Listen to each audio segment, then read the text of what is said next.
안녕하세요. 곽기영 교수입니다. 이번 시간에는 반복 측정 분산 분석에 대해서 살펴보겠습니다. 반복 측정 분산 분석은 동일한 대상에 대해서 여러 번 반복 측정해서 반복 측정 집단 간의 차이가 존재하는지를 검증을 합니다. 평균 검정 강좌에서 다뤘던 대응 표본 평균 검정은 동일한 대상에 대해서 두 차례 측정해서 두 집단, 다시 말해서 두 개의 대응 표본 간의 차이를 검증하는 반면에 오늘 다루게 되는 반복 측정 분산 분석은 이러한 반복 측정 횟수를 3번 이상으로 확장을 해서 3개 이상의 집단 간의 차이를 검증을 합니다. 일반적 형태의 분산 분석이 다른 집단에 속한 대상들 간의 집단 간 차이를 분석하는 것이라면 반복 측정 분산 분석은 동일 집단에 속한 대상들 간의 집단 내 차이를 규명하는 데 관심을 갖습니다. 예를 들어서 이 슬라이드의 왼쪽과 같은 실험을 생각을 해보겠습니다. 10명의 우울증 환자에 대해서 심리치료를 실시를 하고 심리치료 효과가 기간에 따라서 변화가 있었는지를 검증하려고 합니다. 10명의 환자 각각에 대해서 4주 동안 심리치료를 실시를 하고 환자의 상태를 평가한 다음에 기록을 합니다.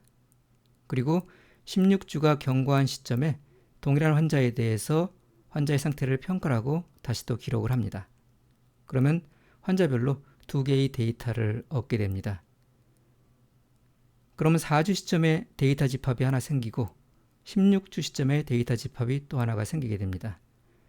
4주 시점과 16주 시점을 우리가 집단으로 생각을 할 때 이 집단 간의 차이를 검증을 하게 되면은 4주 시점 이후에 16주 시점까지 환자 상태의 변화가 있었는지를 검증을 할 수가 있습니다. 이때 이 집단을 나타내는 기간 변수를 우리는 집단 내 요인이라고 부릅니다. 집단 내 요인은 동일한 대상에 대해서 반복 측정한 결과를 구분하는 변수입니다. 여기에서 각 환자는 측정 차수에 따라서 구분되는 집단 모두의 할당이 됩니다. 이 실험에서는 집단을 구분하는 변수가 한계가 있기 때문에 우리는 이론 분산 분석이라고 부를 수가 있습니다. 그리고 집단을 구분하는 변수의 두 범주의 측정값들은 반복해서 측정된 것이기 때문에 우리는 반복 측정 분산 분석이라고 할 수도 있습니다. 그래서 이 두 개를 합쳐갖고 이러한 실험 설계는 반복 측정 이론 분산 분석에 해당이 됩니다. 반복 측정 분산 분석에 대상을 구분하는 집단 변수가 포함될 경우에는 이온 분산 분석의 형태로 집단 간 효과와 집단 내 효과를 동시에 검증할 수가 있습니다. 예를 들어서 환자 10명을 심리치료 A와 심리치료 B 두 가지 서로 다른 심리치료 방법에 할당을 할 경우에 우리는 이온 분산 분석을 수행을 할 수가 있습니다. 이때 이 심리치료에 해당되는 변수를 우리가 집단 간 요인이라고 얘기를 합니다. 집단 간 요인은 대상을 서로 구분되는 집단으로 분할하는 변수입니다. 이 각 대상은 분할되는 집단 가운데 하나에만 할당이 됩니다. 이 실험 설계에는 두 개의 집단 변수가 있기 때문에 이온 분산 분석이라고 볼 수가 있습니다. 그리고 기간 변수에 측정되는 값들은 반복적으로 측정되어 있기 때문에 역시 반복 측정 분산 분석에 해당이 됩니다. 그래서 이 실험 설계는 우리가 반복 측정 이온 분산 분석이라고 볼 수가 있습니다. 일반적인 이온 분산 분석에서 마찬가지로 두 개의 주효과와 한 개의 상호작 효과를 검증을 할 수가 있습니다.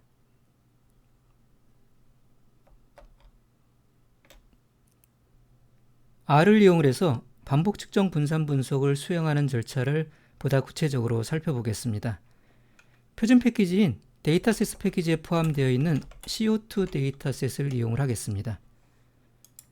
CO2 데이터셋은 84개의 관측값과 5개의 변수로 구성이 되어 있습니다. CO2 데이터셋은 식물이 저온의 생장 환경에서 견디는 정도를 나타내는 저온 내성 실험을 위해서 수집되었습니다. 퀘벡 지역의 6개 나무와 미시시피 지역의 6개 나무의 이산화탄소 흡수율을 7개의 서로 다른 이산화탄소 농도 하에서 반복적으로 측정을 했습니다. 그래서 이 데이터셋을 이용해서 퀘벡 지역 나무와 미시시피 지역 나무 간의 이산화탄소 흡수율에 있어서 차이가 있는지를 검증을 해볼 것이고요. 7개의 서로 다른 이산화탄소 농도에 따라서 이산화탄소의 흡수율이 차이가 있는지도 검증을 해보겠습니다. 그리고 나무의 출신 지역과 이산화탄소 흡수율 간의 관계가 이산화탄소 농도에 따라서 달라지는지도 검증을 해보겠습니다. 종속 변수는 이산화탄소 흡수율을 나타내는 업테이크 변수입니다. 그리고 독립 변수는 나무의 출신 지역을 나타내는 타입 변수와 이산화탄소 농도를 나타내는 컹크 변수입니다. 나무의 출신 지역은 퀘벡과 미시시피 두 개의 범주를 갖고 있습니다. 그리고 이산화탄소 농도는 7개의 범주로 구성이 되어 있습니다. 95부터 1000까지의 범주를 갖습니다. 여기서 타입 변수는 집단 간 요인을 나타내고 컹크 변수는 반복적으로 측정된 값을 의미하기 때문에 집단 내 요인을 나타냅니다. 타입 변수는 이미 범주형 변수로 저장이 되어 있기 때문에 별다른 변환 과정이 필요 없지만은 컹크 변수는 숫자 형태로 저장이 되어 있기 때문에 우리가 분석을 위해서 범주형 변수인 팩터로 변환을 하겠습니다.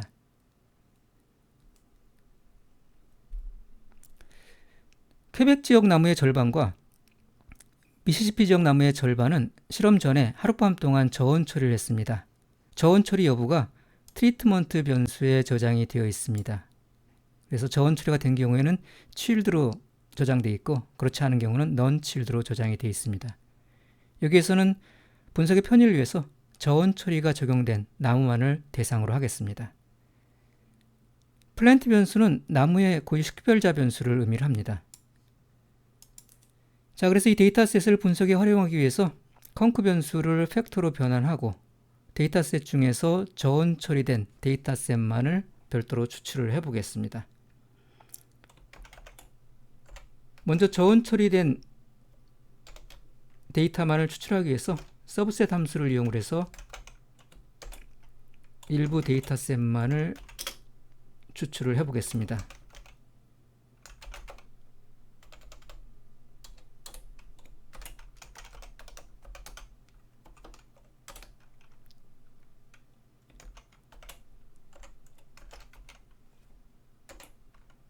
그리고 컹크 변수를 팩터로 변환을 합니다.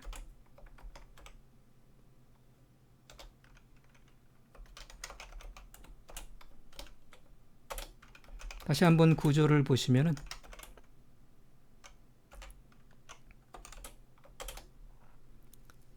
관측값의 개수가 절반으로 줄어들었고요.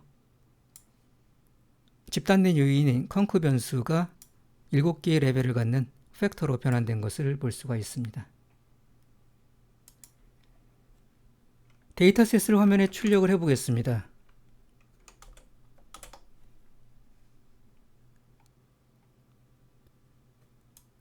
플랜트 변수에는 나무의 고유 식별자 아이디가 저장이 되어 있습니다. 타입 변수에는 나무의 출신 지역이 저장되어 있습니다. 퀘벡 지역과 미시시피 지역 두 개의 범주를 갖고 있습니다. 트리트먼트 변수에는 나무의 저온 처리 여부가 저장이 되어 있습니다. 지금은 저온 처리가 된 나무만을 분석 대상으로 삼았기 때문에 모두 chilled가 저장이 되어 있습니다. 컹크 변수에는 이산화탄소 농도가 95부터 1000까지 7개의 범주로 저장이 되어 있습니다. 각 이산화탄소 농도별로 이산화탄소 흡수율이 업테이크 변수에 저장이 되어 있습니다. 그래서 하나의 나무별로 7개의 이산화탄소 농도별로 이산화탄소 흡수율이 반복적으로 측정돼서 저장이 되어 있습니다. 퀘벡 지역에서 3개의 나무에 대한 데이터가 수집이 되었고요. 그리고 미시시피 지역에서 동일한 방식으로 또 3개의 나무에 대한 데이터가 수집이 되었습니다. 이 데이터셋을 바탕으로 해서 반복 측정, 분산 분석을 수행을 해보겠습니다. 현재 집단 변수가 2개가 포함이 되어 있기 때문에 여기에서는 반복 측정 이온 분산 분석을 수행을 합니다. 반복 측정 분산 분석은 A of 함수를 이용해서 수행을 할 수가 있습니다. 첫 번째 인수로 일반적인 분산 분석에서와 마찬가지로 종속 변수와 집단 변수 간의 관계를 포뮬러 형식으로 지정을 합니다. 그런데 반복 측정 분산 분석에서는 반복적으로 측정되는 집단 내의 요인이 존재하기 때문에 그 부분을 포뮬러에 추가적으로 반영을 해줘야 됩니다. 반복 측정 이론 분산 분석과 반복 측정 이온 분산 분석에서 사용할 수 있는 포뮬러 형식을 이 슬라이드에서 확인을 할 수가 있습니다. 여기서 y는 종속 변수를 나타내고 w와 b는 각각 집단 내 요인과 집단 간 요인을 나타냅니다. 그리고 서브젝트는 각 측정 대상에 대한 식별자 변수를 의미를 합니다. y와 w 간의 관계, 그리고 y와 b 곱하기 w 간의 관계는 일반적인 이론 분산 분석과 이온 분산 분석에 사용하는 그러한 포뮬러 지정 방식입니다. 거기에 추가적으로 에러텀이 들어가 있습니다. 에러텀 내에 측정 대상에 대한 식별자 변수와 집단 내 요인 변수를 슬래시로 연결해서 지정을 합니다. 그래서 반복 측정 분산 분석을 위해서는 이러한 형식의 포뮬러를 A of 함수의 첫 번째 인수에다가 지정을 합니다. 자, 인수정을 해보겠습니다. 종속 변수가 업테이크 변수고요. 그 다음에 타입 변수와 컨크 변수가 각각 집단 간 요인과 집단 내 요인을 나타냅니다. 그리고 에러텀 내에 식별자 변수와 집단 내 요인 변수를 추가로 지정을 합니다. 데이터 인수에는 사용하고 있는 데이터셋을 지정을 합니다.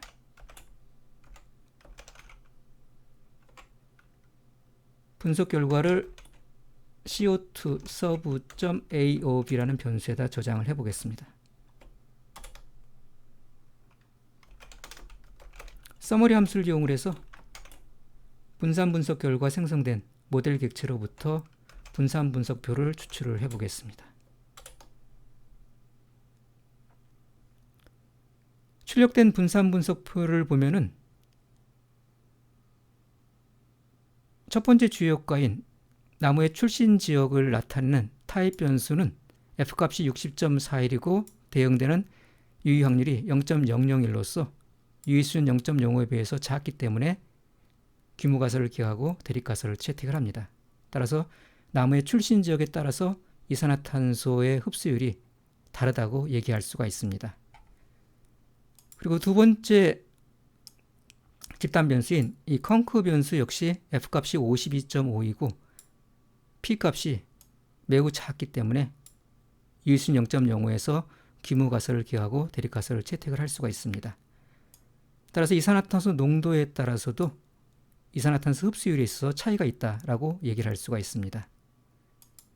그리고 상호작용 효과를 보여주는 이 타입과 컨크의 항은 역시 f값이 15.30이고 유의 확률이 매우 작기 때문에 유의수준 0.05에서 규모 가설을 기각을 합니다. 따라서 이 나무의 출신 유형과 이산화탄소 농도 간의 상호작용 효과 역시 존재한다라고 볼 수가 있습니다. 그래서 출신 지역과 이산화탄소 흡수율 간의 관계는 이산화탄소 농도에 따라서 달라진다라고 얘기를 할 수가 있습니다. 이러한 주효과와 상호작용 효과를 그래프를 통해서 시각적으로 확인을 해보겠습니다. 상자도표를 그려보겠습니다. 상자도표의 첫 번째 인수에 일반적인 이온 분산 분석을 수행하는 것과 동일한 방식으로 종속변수와 독립변수 간의 관계를 지정을 합니다.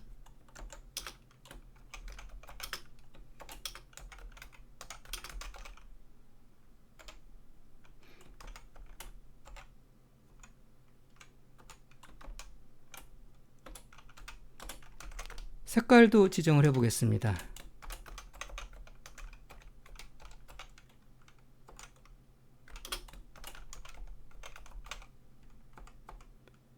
두 개의 색깔을 지정을 해서 나무의 출신 지역별로 서로 다른 색상의 상자도표가 출력이 되도록 해보겠습니다. 별도의 윈도우 창을 열어서 상자 도표를 출력을 하겠습니다.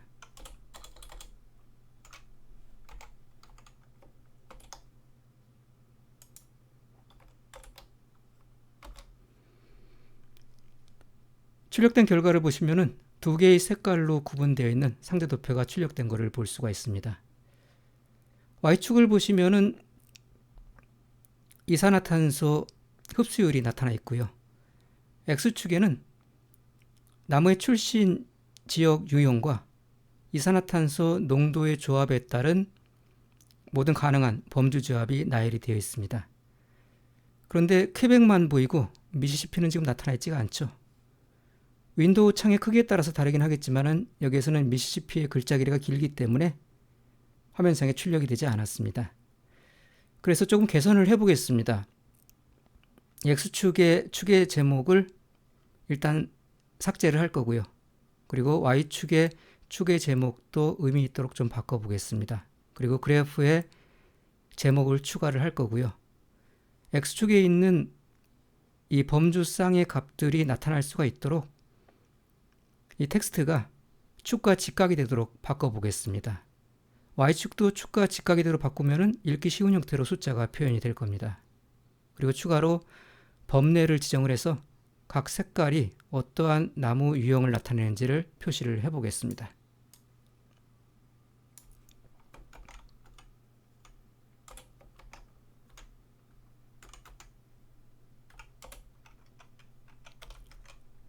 클래스 인수에다가 2를 지정하게 되면 축의 텍스트가 축과 직각이 되도록 나타납니다. 그리고 텍스트의 크기를 좀 줄여 보겠습니다.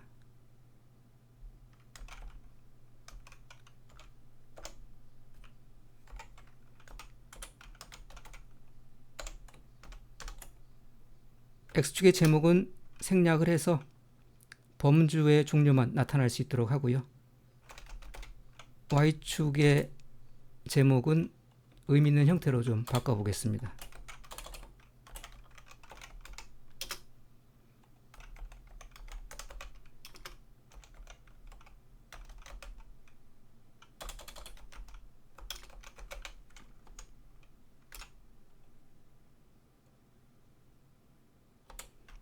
그리고 메인 인수에 그래프의 제목도 지정을 해보겠습니다.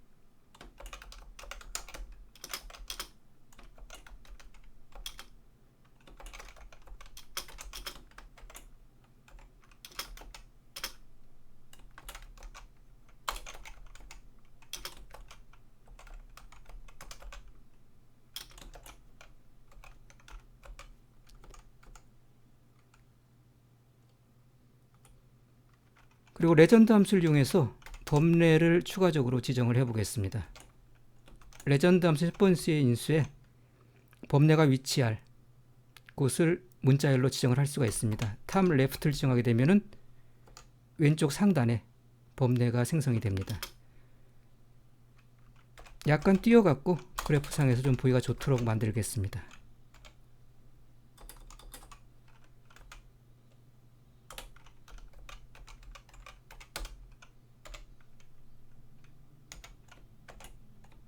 그리고 레전드 인수에다가 범례에 들어갈 내용을 쓰겠습니다. 지금 범례에는 나무의 출신 지역이 표시가 되기 때문에 퀘벡과 미시시피라고 써보겠습니다.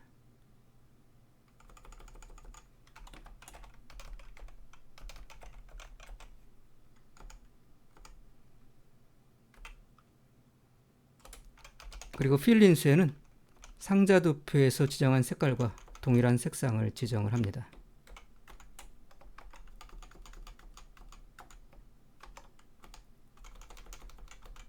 새로 생성한 박스플롯 함수와 레전드 함수를 실행을 해서 그래프를 확인을 해 보겠습니다.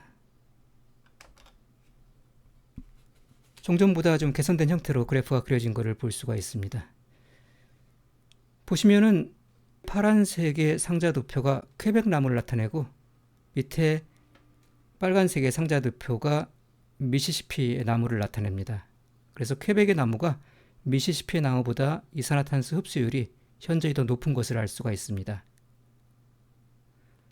그리고 X축을 보시면은 왼쪽에서 오른쪽으로 갈수록 이산화탄소 농도가 높아집니다. 이산화탄소 농도가 증가함에 따라서 이산화탄소 흡수율 또한 증가하는 것을 볼 수가 있습니다. 그래서 나무의 출신 지역과 이산화탄소 농도에 따른 주요효과를 그래프에서 확인할 수가 있습니다.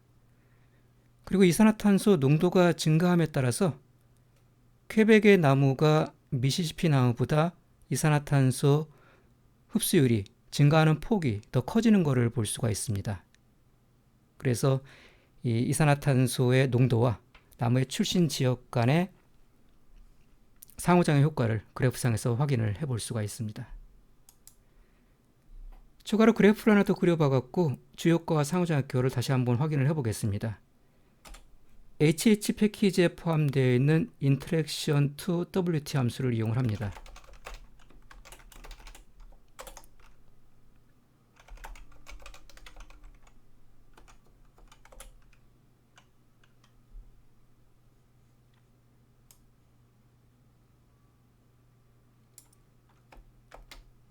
박스 플롯 함수와 마찬가지 방식으로 인수를 지정을 해서 그래프를 생성을 할 수가 있습니다. 생성된 그래프를 보시면은 이 대각선에 있는 것은 주요효과를 나타내고 비대각선에 있는 것은 상호작용 효과를 나타냅니다. 그래서 좌하단에 있는 상대도표를 보시면은 퀘벡의 나무와 미시시피 나무 간의 유의적인 이산화탄소 흡수율에 있어서의 차이가 있는 것을 볼 수가 있고요. 우상단에 이산화탄소 농도를 보시면은 이산화탄소 농도가 증가함에 따라서 이산화탄소 흡수율 또한 증가하는 것을 볼 수가 있습니다. 그래서 이산화탄소 농도의 주요효과도 확인을 할 수가 있습니다. 밑에 보시면은 이산화탄소 농도가 증가함에 따라서 퀘벡의 나무와 미시시피 나무 간의 이산화탄소 흡수율의 차이는 점점 더 커지는 것을 볼 수가 있습니다. 그래서 나무의 출신 지역과 이산화탄소 농도의 상호작용 효과를 확인을 해볼 수가 있습니다. 이번 시간에는 반복 측정 분산 분석에 대해서 살펴봤습니다. 다음 시간에 또 뵙도록 하겠습니다.